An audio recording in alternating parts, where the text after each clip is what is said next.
हाँ जी, ये कंपाउंड्स जो हैं जनरली ब्रिटल होते हैं। ब्रिटल मतलब आसानी से टूट जाते हैं जैसे इन पे प्रेशर अप्लाइड होता है। दूसरा हमारा पॉइंट है जी मेल्टिंग और बॉइलिंग पॉइंट्स। मतलब मेल्टिंग पॉइंट होता है जब एक सॉलिड पिघलना शुरू हो जाता है, जिस मेल्ट मतलब पिघलना। जैसे बर्फ है, आप उसे फ्रिज से बाहर निकालेंगे तो वो पिघलनी शुरू हो जाएगी। 0 डिग्री सेल्सियस होता है वाटर का मेल्टिंग पॉइंट। और बॉइलिंग मतलब जब वो लिक्विड से गैस बनना शुरू हो जाएगा जिस टेम्परेचर पर, उसे हम बॉइलिंग पॉइंट कहते हैं। वाटर के केस में 100 डिग्री सेल्सियस होता है। हम बात कर रहे हैं फिर आयोनिक कंपाउंड्स की। Ionic compounds have high melting and boiling points. Ionic compounds के बहुत ज़्यादा हाई मेल्टिंग और बॉइलिंग पॉइंट्स होते हैं। अब आप खुश हो रहे हैं जी, बहुत अच्छी बात है, आपने रट लिया कि जी हाई मेल्टिंग बॉइलिंग पॉइंट्स होते हैं, लेकिन ये क्वेश्चन नहीं आता एग्जाम में। एग्जाम में टीचर आपसे आगे सोचता है, जहाँ से आप सोचना बंद करते हैं टीचर वहाँ से सोचना शुरू करता है। तो आपसे पूछा ही जाएगा why ionic compounds have high melting and boiling points. इसका आंसर भी यहाँ दिया गया है। This is because considerable amount of energy is required to break the strong interionic attraction. क्योंकि इनके बीच में जो इंटर आयोनिक अट्रैक्शन होता है उसको तोड़ने के लिए बहुत सारी एनर्जी की आवश्यकता होती है। और वो एनर्जी कहाँ से आएगी? हीट से।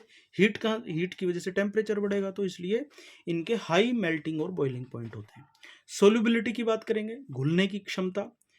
Electrovalent compounds are generally soluble in water and insoluble in solvents such as kerosene, petrol, etc.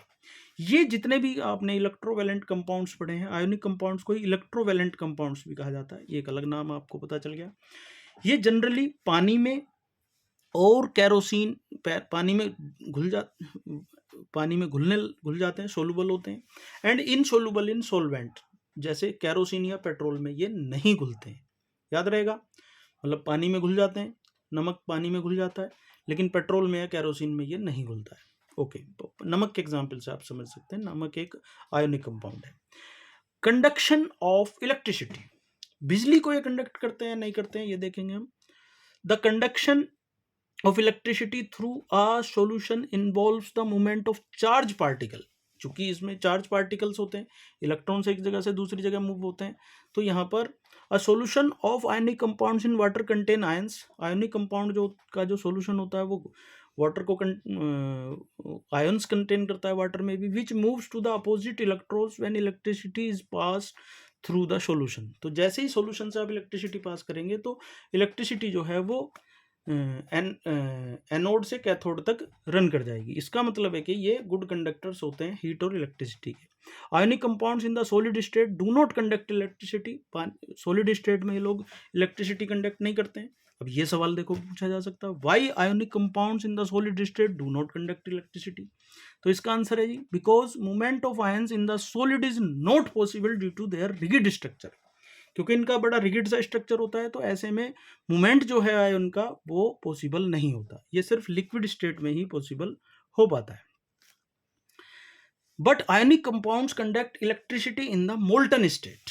लेकिन मोल्टन स्टेट में ये लोग इलेक्ट्रिसिटी को कंडक्ट करते हैं। This is possible in the molten state since the electronic force of attraction between the oppositely charge ions are overcome due to the heat. क्योंकि heat देने की वजह से जो फोर्स ऑफ अट्रैक्शन होता है अपोजिट चार्ज के बीच में वो ओवरकम हो जाता है, मतलब वो टूट जाता है।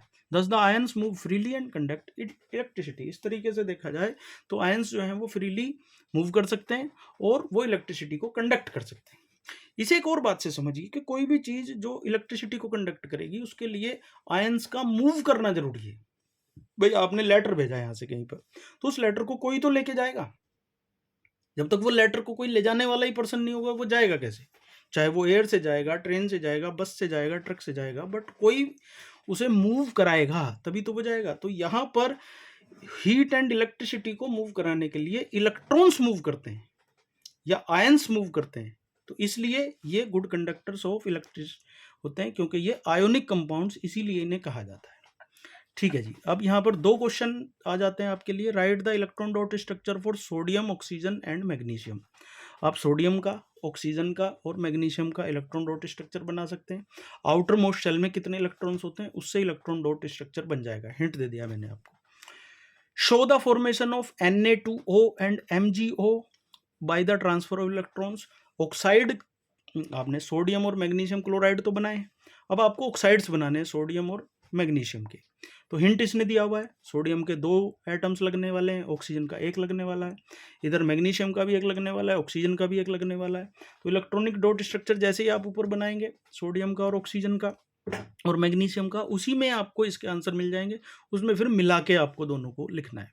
कमेंट में आप लिख सकते हैं, हम उसे करेक्शन कर देंगे। What is the ionic ions present in these compounds, इनमें क्या क्या कितने आयंस प्रेजेंट हैं ये आप ढूंढ के मुझे बताएंगे, नहीं बताएंगे हम बता देंगे। Why do ionic compounds have high melting point, देखो सुन लिया इसने मेरा क्वेश्चन, चीटर को कहे, मुझे डाउट था इस पे, सुनेगा मेरी बात को, तो आपके टीचर भी सुन सकते हैं, वो पूछ सकते हैं कल क्लास में, सामने ही क्वेश्चन रखा हुआ है, हमने इसको ऊपर डिस्कस किया है। अब मेरा एक और क्वेश्चन है उन बच्चों से जो मेरी चारों वीडियो देख चुके हैं, आप मुझे इस बुक में यहाँ तक ढूंढ के ये बताइए, एक चीज मैंने स्किप कर दी है जानबूझ के, कि ऐसा कौन सा मेटल है जिसे हथेली पर रखने से वो मेल्ट हो जाता है, हम उसे पाम पे रखेंगे और रगड़ेंगे तो वो मेल्ट हो जाएगा, उस मेटल का नाम जो बच्चा बताएगा हम मानेंगे कि वो अटेंटिव है और हमारी वीडियो ध्यान से देख रहा है। नहीं ध्यान से देख रहा है तो वो चैप्टर पढ़ रहा है, कुछ तो है, हमें पता चलेगा कितने बच्चे यहाँ प्रेजेंट हैं और कितने नहीं हैं। साथ ही हमारा सुझाव है इस वीडियो को हम यहीं रोकेंगे फिलहाल, पिछली वीडियो और इन वीडियो को दोनों को आप इकट्ठा देखें। अभी अगले वीडियो में हम ऑकरेंस ऑफ मेटल्स की बात करेंगे, मिस ना करें बिल्कुल भी उसे। अगर आप जिन बच्चों का कल एग्जाम है, जिनका कल एग्जाम नहीं है वो फुर्सत में बाद में देख सकते हैं। तब तक आप हमारे चैनल को लाइक करें, अगर हमारी वीडियोस पसंद आ रही हैं, दिल से पसंद आ रही हैं तो लाइक करें, हम ज़बरदस्ती लाइक करने के लिए नहीं बोलेंगे, कोई कमी लग रही है आप हमें बताएं।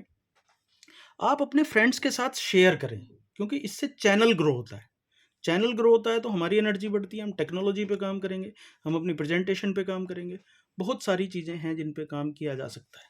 ओके, सब्सक्राइब करें, मिलते हैं अगली वीडियो में।